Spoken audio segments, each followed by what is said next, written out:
Alors, salut les amis, salut tout le monde. Je voulais faire cette petite vidéo rapidement. C'est quelque chose que j'ai remarqué.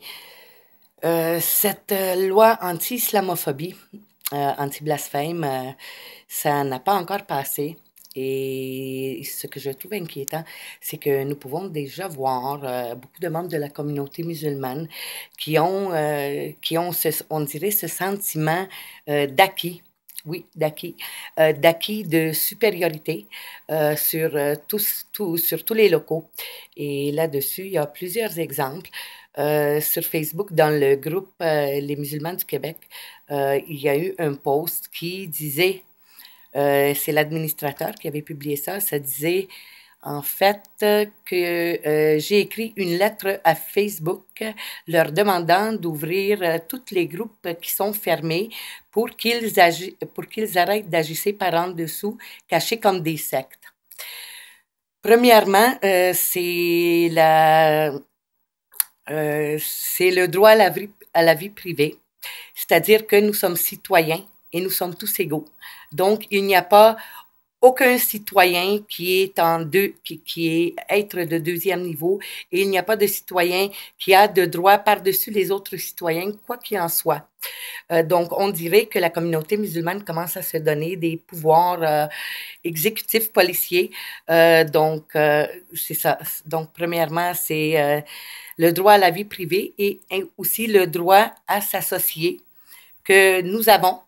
Moi, j'ai l'impression qu'ils veulent vraiment exposer tous les groupes pour pas qu'on puisse s'associer, pas qu'on puisse se former notre défense et pour pouvoir nous persécuter. Oui, définitivement.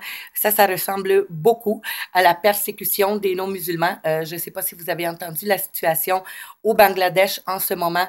C'est vraiment, vraiment, vraiment catastrophique. Il y a beaucoup de gens qui cherchent à sortir de là. C'est justement la loi du blasphème. En Bangladesh, si vous êtes trouvé coupable de blasphème, vous êtes mis à mort. Donc, il y a beaucoup, beaucoup d'accusations. Admettons, s'il y a une chicane entre chrétiens et musulmans, ou s'il y a un accrochage, ou si un musulman n'est pas content, tout de suite et facilement, il va accuser le chrétien de blasphème. Les ordres policiers, ils font des arrestations et les gens sont emprisonnés tant et si longtemps que le juge, que la cour n'a pas donné son verdict.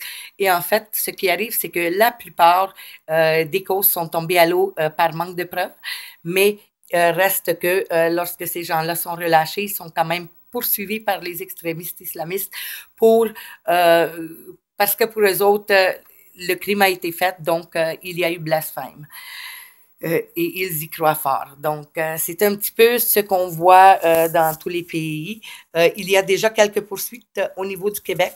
Je ne sais pas si vous le savez, il y a quelques gens qui ont été déjà arrêtés, poursuivis devant la justice, et il y a plusieurs personnes qui reçoivent des appels téléphoniques des policiers. Autrement, il y a eu aussi, mon fils, il va à l'école et il a sa gang d'amis et il y a des garçons musulmans. Le froid a commencé à se ressentir euh, et les garçons musulmans, ils ont tendance à vouloir prendre le dessus, à insulter, à menacer. Et lorsque les garçons québécois répliquent, bien évidemment, les garçons musulmans disent, toi, tu n'as pas le droit. Moi, je peux le faire, mais toi, tu n'as pas le droit. Donc, il y a ici un très grand sentiment d'acquis, je crois. Ensuite, il y a aussi l'événement qui est survenu dans l'autobus de Longueuil, le garçon musulman qui a cogné plusieurs passagers. Donc, ça, c'est un autre exemple, des exemples qu'on ne voyait pas avant qu'il y ait eu question de cette loi anti-blasphème qui serait adoptée. Anti-islamophobie, c'est-à-dire pas seulement blasphème, mais islamophobie, premièrement, c'est pas défini. D'accord? Donc, c'est une loi qu'on regarde qui est prête à être adoptée. Le 16, c'est-à-dire dans 3 jours, et nous ne savons même pas ce que islamophobie signifie, ce que ça implique. Ce qu'ils veulent aussi faire, c'est faire un registre public où tous les noms les personnes qui vont avoir été trouvées coupables d'islamophobie, les noms vont être tous publiés et accessibles au grand public. Ça, c'est nous exposer aux extrémistes islamistes pour qu'ils s'arrangent avec nous, dans le fond. Ce qui arrive un petit peu en Europe, ce qui arrive un petit peu partout. Donc, il faut vraiment, les amis, mettre un stop à ça parce que ces gens-là, ils nous considèrent déjà comme des êtres de deuxième niveau. Il y a aussi eu la vidéo de la jeune Québécoise qui a eu des menaces sur Internet, qui a dit d'aller se faire violer. Elle a appelé la police. La police ne peut pas l'aider parce que c'est une menace voilée. Donc, ça rime un petit peu, hein? Islamisme, voilé, menace voilée.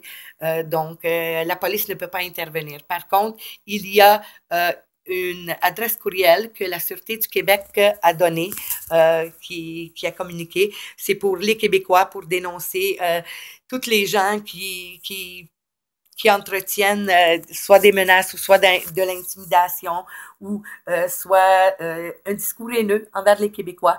Donc, c'est CIC à commercial sûreté.qc.ca. CIC à commercial sûreté.qc.ca. C'est l'adresse où ce que vous pouvez adresser vos plaintes ou si jamais vous voyez des menaces ou des messages intimidants. C'est un petit peu ce que j'avais à vous dire et c'est très dangereux. C'est très dangereux parce que même que si la loi n'est pas encore adoptée, ces gens-là, ils se donnent déjà des droits de supériorité et cette loi anti-islamophobie qui est adoptée, vous saurez en passant que nous avons déjà un article dans le code criminel qui couvre le blasphème et toutes les religions et tout est inclus là-dedans. Donc, je ne comprends pas pourquoi l'islam et les musulmans ont besoin de cette protection extra, alors que ce ne sont pas la communauté qui sont les plus à risque de subir des violences. En ce moment, c'est la communauté juive qui est en premier, les homosexuels. Oui, notre communauté gay est très à risque aussi. Bizarrement, on n'a pas entendu parler d'eux autres. Donc, si vous êtes là, les amis, manifestez-vous, c'est le temps. Donc, là-dessus, ben, comme je vous dis, les amis, faut pas traîner les pattes, faut se réveiller parce que si les lois elles passent, les poursuites judiciaires abusives vont être là. Nous voyons déjà qu'on se prend pour la police. Et en passant, les personnes qui vérifient les publications et qui décident à savoir si c'est islamophobe ou pas, ce sont des personnes, un avocat musulman avec le monsieur qui se dit spécialiste de la radicalisation. Donc, je ne sais pas c'est quoi qui fait de lui spécialiste, mais je vous dis, nous sommes surveillés par la communauté musulmane et notre gouvernement, apparemment, il leur a donné le droit de le faire. Donc, c'est le temps. Écrivez à M. Couillard, mais M. Couillard, c'est pas M. Couillard qui va adopter cette loi-là, c'est M. Justin Trudeau, notre cher premier ministre. Donc, ça va être au niveau du Canada. Donc, écrivez-lui, c'est le moment de le faire le plus rapidement possible.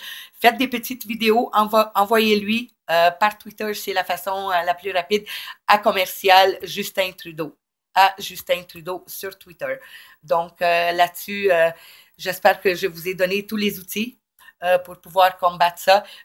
Si vous voulez pas vous prononcer haut et fort comme je le fais, ben vous avez toujours l'option de vous exprimer à Monsieur Trudeau, à Monsieur Justin Trudeau, et par le biais d'un vidéo, un court vidéo. C'est la façon la plus facile.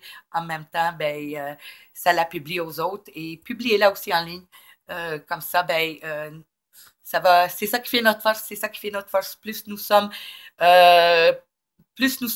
à en parler et à dénoncer fortement, et les médias sociaux, servez-vous-en. Servez-vous-en, c'est là pour ça. Et c'est l'outil qui fait qu'on peut s'organiser pour résister à tout ça. Salut les amis, je vous aime.